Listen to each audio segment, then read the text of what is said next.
नमस्कार। आप सभी को होली 2025 की ढेर शुभकामनाएं। आज के इस वीडियो में हम बात करेंगे आने वाली होली की। वह किस तारीख को है। डेट को लेकर बहुत से लोग कंफ्यूजन में पड़े हुए हैं कि होली कब है, 13 मार्च या फिर 14 मार्च। होलिका दहन का शुभ मुहूर्त क्या है, होलिका कब मनाई जाएगी, कब खेली जाएगी, और वह कौन से उपाय हैं जिन्हें करने से लाभ की प्राप्ति हो। मार्च है, यह सब हम आपको इस वीडियो में बताएंगे। बहुत ही ज्ञानवर्धक वीडियो रहने वाली है, बहुत ही लाभ मिलेगा, इसलिए वीडियो के अंत तक आपको बने रहना है। अगर वीडियो आपको थोड़ा सा भी अच्छा लगे तो वीडियो को लाइक कर देना, शेयर कर देना और कमेंट बॉक्स में लिख देना, भगवान नरसिंह देव की जय हो लिखा माता। इस साल 2025 की होली पर तीन प्रमुख चीज एक साथ आ रही हैं। होली है, उसे दिन भद्रा की जो चर्चा की जा रही है वह भी सही है। भद्र है होली पर और होली पर भद्र लागू भी होती है। तो किस समय होली है, किस समय जलानी है, इस बारे में जानना आवश्यक है।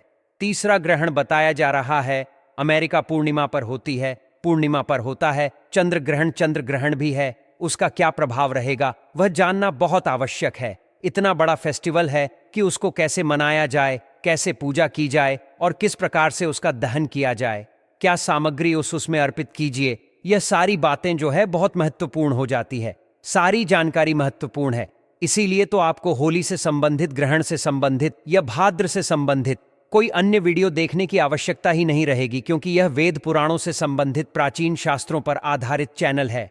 इस पर हम जानकारी फुल प्रूफ देते हैं। पंचांग पर आधारित, शास्त्रों पर आधारित, पुराने पर आधारित सभी जगह से रिसर्च होता है, इसका निष्कर्ष निकलता है, वह हम आपके यहाँ बताते हैं। तो इस प्रकार से हमारे यहाँ जानकारी होती है, वह सही, सटीक और प्रूफ होती है। हम इधर उधर की बातें नहीं करते, मन गणतहीन में वही हम आपको बताते हैं। उससे बचने के लिए, भगवान शंकर की कृपा प्राप्त करने के लिए कमेंट बॉक्स में अवश्य लिखें, जय शिव शंकर, जय नरसिंह देव, जय नरसिंह देव। लिखने से आपके जितने भी बुरी शक्तियां हैं वह आपसे दूर रहे, नजर, टोने टोटके आदि का प्रभाव कम होगा। तो अवश्य लिखें, जय नरसिंह देव। लिए वीडियो आरंभ करते हैं। आपसे एक प्रार्थना है कि वीडियो को लाइक अवश्य कर दीजिएगा, क्योंकि आपका एक लाइक जो है ना, वह हमारे लिए बहुत महत्वपूर्ण होता है। जब आप लाइक करते हैं तो हमारी जो मेहनत है वह सार्थक प्रतीत होती है। होली का जो दहन है वह होता है फाल्गुन मास की पूर्णिमा को।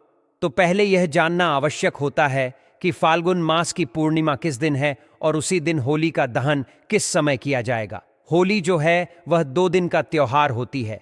एक दिन होलिका जलाई जाती है, होलिका दहन होता है।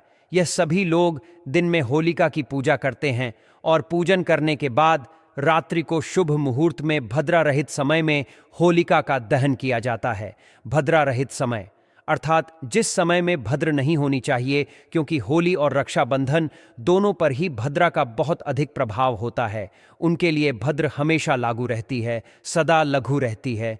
इसीलिए आपको भद्रा समय देखकर ही आपको होलिका का दहन करना चाहिए। अगले दिन रंगों वाली होली, जिसे धूलंडी कहा जाता है, चरा कहा जाता है, अलग अलग नाम से भारतवर्ष के भिन्न भिन्न प्रति में जाना जाता है, उसे दिन रंग गुलाल आदि लगा के होली मनाई जाती है। इस प्रकार से 2 दिन का त्योहार है और उसके बाद आता है बांसवाड़ा बंद। सड़े से संबंधित जो जानकारी है उसके लिए हम एक अलग से वीडियो बनाएंगे, क्योंकि एक बहुत बड़ा विषय है शीतला सप्तमी, शीतला अष्टमी, बासौदा। इसके बारे में हम अवश्य ही आपको एक वीडियो बनाकर देंगे, जिसमें विस्तृत आपको बताएंगे कि किस दिन आपको मानना है। यह बांसवाड़ा जो है ना, वह शीतला सप्तमी या शीतला अष्टमी ही नहीं है। बासौदा आप कई बार होलिका दहन के बाद आने वाले गुरुवार को भी करते हैं और कई बार आप सोमवार को भी करते हैं। तो एक विस्तृत जानकारी है जिसके बारे में हम 4 रूप से आपको बताएंगे अगले वीडियो में। अभी हम केवल केंद्रित रहते हैं होलिका दहन पर। होली पर होलिका दहन की विशेष रूप से आपको तैयारी करनी चाहिए। सबसे पहले तो अगर हम भारतीय परंपरा की बात करें तो होली वाले दिन आपको बड़कुल की आवश्यकता होती है। बटकल कहते हैं, कुछ लोग गोलियां कहते हैं, बगुला कहते हैं, अलग अलग नाम है। अलग अलग शहर में अलग अलग नाम से जाने जाते हैं, जो कि गोबर के जो बना जाते हैं। अलग अलग आकृतियां होती हैं, उसमें कतर चांद और हाथी कतर, इस प्रकार से एक गोल बनाया जाता है। ये सब अलग अलग आकृतियां जो है वह बनाई जाती हैं। गोबर से उनको एक माला में पिरो लिया जाता है और उनको जहां होली का आपके इलाके में पूजन किया जाता है ना, वहां पर अर्पित कर दिया जाता है। पूजन की विधि भी आपको आगे हम बताएंगे। आरंभ कर दीजिए जिनके यहां पर बनती है। आज गांव देहात की बात करें या कुछ शहरों में भी जहां गोबर मिल है लोगों को, तो वह लोग बनाते हैं। तो आप बड़को अभी बनाना आरंभ कर सकते हैं। अलग अलग आकृतियां हैं। इससे संबंधित यदि शास्त्रीय जानकारी आप जानना चाहते हैं तो कमेंट बॉक्स में लिखिए। हम अवश्य ही इस वीडियो बनाएंगे, क्योंकि लोगों को आवश्यकता होती नहीं है। इसलिए अभी तक हमने इसकी वीडियो नहीं बनाया है कि बड़कुल्ले कब से बने हैं, कैसे बने हैं, क्या क्या बनाना है। आप चाहते हैं जानना तो अवश्य आवश्यकता होती है।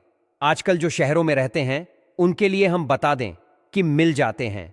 आप किसी भी प्लेटफॉर्म से इनको मंगवा सकते हैं। किसी भी प्लेटफॉर्म का यहां पर वर्णन करना उचित नहीं रहेगा। हम यहां पर डिस्क्रिप्शन में या नीचे लिंक डाल देंगे, तो आप उसको देख लीजिएगा। वहां से आपको अवश्य है वह मिल जाएंगे। उसे दिन आपको सुबह सूर्योदय से पहले उठकर स्नान आदि करने के बाद होलिका का जो पूजन करना है, पूजन के समय से पहले सामग्री एकत्र कर लीजिएगा। सामग्री में क्या चाहिए आपको, पहले तो बड़कुल रखिएगा, उसकी माल बना लीजिएगा, थोड़ी सी हल्दी रखिएगा, थोड़ा सा कुमकुम रखिएगा, अक्षत रखिएगा, एक लोटे में जल लीजिएगा, थोड़े कच्चे मूंग भी रख लीजिएगा, थोड़े से बताशे रख लीजिएगा। कुछ लोग इसमें हल्दी प्रयोग करते हैं तिलक के लिए, कुछ लोग इसमें कुमकुम रोली प्रयोग करते हैं। दोनों ही उचित है। आपके यहाँ पर जो भी प्रयोग में होता है वह आप ले लीजिएगा।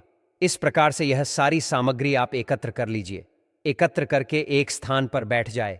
अपने बड़कुल की जो माला बनाई है ना, उसका पूजन आपके घर पर ही कर लेना चाहिए। पूजन कैसे करेंगे? बात को लेकर जो आपने बनाई है माला, उसको पहले थोड़े से जल के चीते दीजिएगा। उसके बाद तिलक लगाइए, अक्षत लगाइए, थोड़े से पुष्प उसे पर छोड़िएगा, हाथ जोड़कर प्रणाम कीजिएगा। उसके बाद उसे माला को रख लीजिएगा थाली में, या जैसे भी आप ले जाना चाहे। बाकी सामग्री को विद्यालय में एकत्र कीजिएगा और उसके बाद आप पूजा के लिए चले जाइए। इस समय पूजा करनी है, शुभ मुहूर्त आगे हम बताएंगे। अभी भाद्र के अनुसार क्या समय रहेगा पूजा के लिए। एक माला बनाई जाती है बच्चों के लिए, और जो बच्चे होली का पूजन के लिए जाते हैं तो वह गले में उसको पहन के जाते हैं। यदि आपके यहाँ ऐसी प्रथा है तो आप उसको कर सकते हैं, इस दोष नहीं है। यह भिन्न भिन्न प्रति के कुछ भिन्न भिन्न प्रथाएं होती हैं। इनका एक कोई रिलीजियस फैक्टर नहीं होता है। इनका किसी धर्म से बहुत अधिक लेना देना नहीं है कि बच्चे जो है वह ननिहाल से आई हुई ड्राई फ्रूट्स, ट्रॉफी आदि की माला पहन के जाते हैं। वैसे भी आज के समय में बच्चे जो हैं ये सब पहन के जाना पसंद भी नहीं करते हैं। ये आप अपने अनुसार देख लीजिएगा जो आपके यहाँ होता हो। इस प्रकार से सामग्री लेकर जिस स्थान पर होलिका जलाई जाती है वहां पहुंचेगा। होलिका जलाई जाती है, आपके क्षेत्र लकड़ियों की होलिका बना दी गई होगी। वहां पहुंच के सर्वप्रथम आप जल के छिट्टूपुर अर्पित कीजिएगा, हल्दी कुमकुम अर्पित करके अक्षत अर्पित कीजिएगा। आप मूंग भिगो के रख दीजिएगा, सुबह वह मूंग लेकर जाएगा, मूंग अर्पित कीजिएगा। बताशे भोग के रूप में अर्पित कीजिएगा, दक्षिण के रूप में। कुछ दक्षिणा राशि भी आप वहां पर अर्पित कर सकते हैं। आपको एक परिक्रमा करते हुए देना है। वह ऐसा नहीं कि आप जो होलिका का दहन करने के लिए जो लड़कियां लगाई हुई हैं वह गीली ना हो जाए। तो आप एक परिक्रमा करते हुए उसके बाद कच्चा सूट लीजिएगा और अच्छे सूट को 5 या 7 बार लपेट का होलिका कैसे चक्कर लगाते हुए चारों तरफ से, और 5 या 7 बार उसे होलिका के लपेटी का। उसके बाद होलिका आपको प्रणाम कीजिएगा। इस प्रकार से यह आपको होलिका की पूजा वहां पर करनी है। इस प्रकार से आपको होलिका की पूजा करनी है। इसमें कुछ प्रति पर 5 प्रकार का है, तो ध्यान रखें कि आप 5 प्रकार का अनाज भी अर्पित कर सकते हैं। होलिका को साथ ही पुष्प आप अवश्य अर्पित कीजिएगा जब आप पूजन कर रहे हैं। ना तो कुछ लोगों के प्रश्न आते हैं कि पंडित जी हम किसका आवाहन करें, किन्हें याद करें, कौन से देवता की पूजा करें। देखिए, जब आप होलिका का पूजन कर रहे हैं तो एक प्रकार से आप भगवान नरसिंह देव का पूजन कर रहे हैं, क्योंकि इस दिन नरसिंह भगवान जो भगवान श्री हरि विष्णु के एक रूप हैं उनकी ही पूजा की जाती है, जिन्होंने हिरण्यकश्यप का वध किया था, जो होलिका के भाई थे। तो नरसिंह भगवान की इस दिन पूजा की जाती है।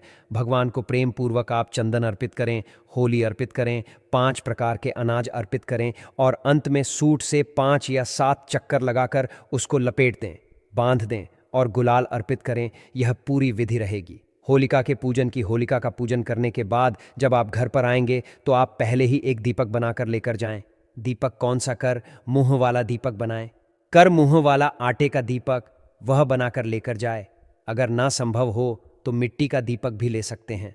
उसे दीपक में तेल भर लीजिएगा, और तेल का दिया आपको अपने मुख्य द्वार, जब आप वापस आ रहे हैं तो घर में प्रवेश करने से पहले तेल का दिया आपको मुख्य द्वार पर जलाना है, प्रणाम करना है उसे, पर थोड़े पुष्प अर्पित कीजिएगा और उसके बाद ही आप अंदर प्रवेश कीजिए। भगवान नरसिंह के बाद अपने घर में प्रवेश करना है।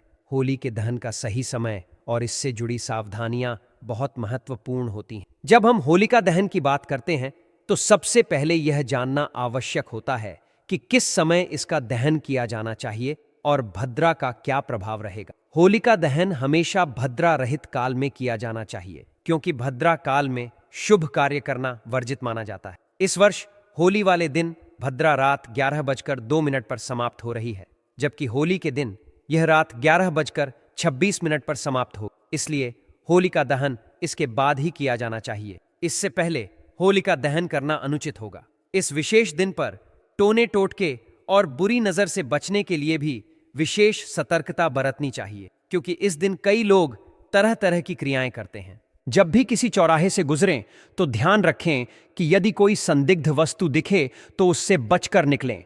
इसके अलावा इस दिन किसी का दिया हुआ भोजन ग्रहण न करें, खासकर यदि आपको किसी पर संदेह हो। होलिका दहन के दिन किसी से भी उधार या कर्ज लेना और देना उचित नहीं माना जाता। इस दिन आर्थिक लेन देन से बचना चाहिए। इसके अलावा शुद्धता का विशेष ध्यान रखना चाहिए। इस दिन ब्रह्मचर्य का पालन करना आवश्यक होता है और किसी भी प्रकार की अनैतिक संगति से बचना चाहिए। जब होलिका दहन के लिए जाए तो अपने साथ गेहूं की बालियां ले जाना शुभ माना जाता है। परंपरा के अनुसार इन बालियों को जलाने के बाद घर लाया जाता है और इसे परिवार के सदस्य प्रसाद के रूप में ग्रहण करते हैं। इसके साथ ही होलिका दहन के दिन कुछ विशेष उपाय भी किए जाते हैं जो जीवन में सुख समृद्धि लाने में सहायक माने जाते हैं। यदि आप इस दिन हनुमान जी को चोला चढ़ाते हैं तो इससे आर्थिक परेशानियां दूर हो सकती हैं। इसलिए किसी भी हनुमान मंदिर में जाकर चोला चढ़ाना अत्यंत शुभ माना जाता है। होलिका दहन के बाद अगले दिन प्रातः आपको होलिका की राख लेकर आनी चाहिए। इस राख को लाल वस्त्र में लपेटकर तिजोरी में रखना शुभ होता है। इसमें स्फटिक माला, श्री यंत्र और चांदी के सिक्के भी रखे जा सकते हैं। यह उपाय करने से आर्थिक संकट दूर होने की संभावना रहती है, लेकिन ध्यान रहे कि इस राख को सूर्योदय से पहले ही एकत्र कर लेना चाहिए। इसके अतिरिक्त होलिका दहन के दिन एक और उपाय किया जाता है। 11 उपलों की माला, पान सुपारी और नारियल को एक साथ होलिका में अर्पित करने से जीवन के संकट समाप्त होते हैं। इसे करने से पहले इन वस्तुओं को अपने ऊपर 7 बार वारकर होलिका में समर्पित कर देना चाहिए। इससे बुरी नजर और नकारात्मक ऊर्जा का प्रभाव समाप्त हो सकता है। यह उपाय मानसिक शांति और समृद्धि लाने में भी सहायक माना जाता है। एक और प्रमुख उपाय यह है कि इस दिन सूखा नारियल, काले तिल, लौंग और थोड़ी पीली सरसों लेकर अपने ऊपर से 7 बार वारकर अग्नि में समर्पित करें। इससे न केवल टोने टोटके और बुरी नजर से बचाव होता है, बल्कि मानसिक परेशानियां भी दूर हो सकती हैं। अब बात आती है कि भद्रा का होलिका दहन पर क्या प्रभाव पड़ेगा। भद्रा एक विशेष काल होता है जिसमें शुभ कार्य वर्जित माने जाते हैं। इस बार होलिका दहन 13 मार्च 2025 को किया जाएगा, क्योंकि पूर्णिमा तिथि इस दिन रात 10:02 पर शुरू होगी। 14 मार्च को पूर्णिमा सूर्य के मुख से होगी, लेकिन रात में नहीं रहेगी। भद्रा इस बार सिंह राशि में है, जिसका प्रभाव पृथ्वी लोक पर रहेगा। इसीलिए भद्रा काल में होलिका दहन करना उचित नहीं होगा। भद्रा का प्रभाव होने से इस काल में कोई भी शुभ कार्य नहीं किया जाता। अतः होलिका दहन रात 11:29 के बाद करना ही शुभ रहेगा। अब बात करते हैं ग्रहण के प्रभाव की। इस वर्ष का पहला चंद्र ग्रहण फाल्गुन पूर्णिमा को पड़ रहा है, जो कि 14 मार्च 2025 को रहेगा। ग्रहण का समय सुबह 10:41 से दोपहर 2:01 तक रहेगा। चूंकि होलिका दहन 13 मार्च की रात को किया जा रहा है, इसलिए ग्रहण का इस पर कोई विशेष प्रभाव नहीं पड़ेगा। इस साल होली 13 और 14 मार्च को मनाई जाएगी। होलिका दहन 13 मार्च 2025 की रात को किया जाएगा, जबकि रंगों की होली 14 मार्च 2025 को मनाई जाएगी। होलिका दहन का शुभ मुहूर्त रात 11:26 से 12 बजे तक रहेगा, जो लगभग 1 घंटा 4 मिनट का होगा। इस दौरान भद्रा काल से बचना आवश्यक होगा, क्योंकि भद्रा काल में शुभ कार्य वर्जित होते हैं। इसलिए होलिका दहन केवल शुभ मुहूर्त में ही किया जाना चाहिए। रंगों की होली, जिसे धुलेंडी भी कहा जाता है, 14 मार्च 2025 को हर्षोल्लास के साथ मनाई जाएगी। इस दिन लोग एक दूसरे को रंग और गुलाल लगाकर अपनी खुशियां साझा करते हैं। यह जानकारी आपके लिए उपयोगी साबित होगी। और आप इसे सही तरीके से अपनाकर अपने जीवन में सुख समृद्धि प्राप्त करेंगे।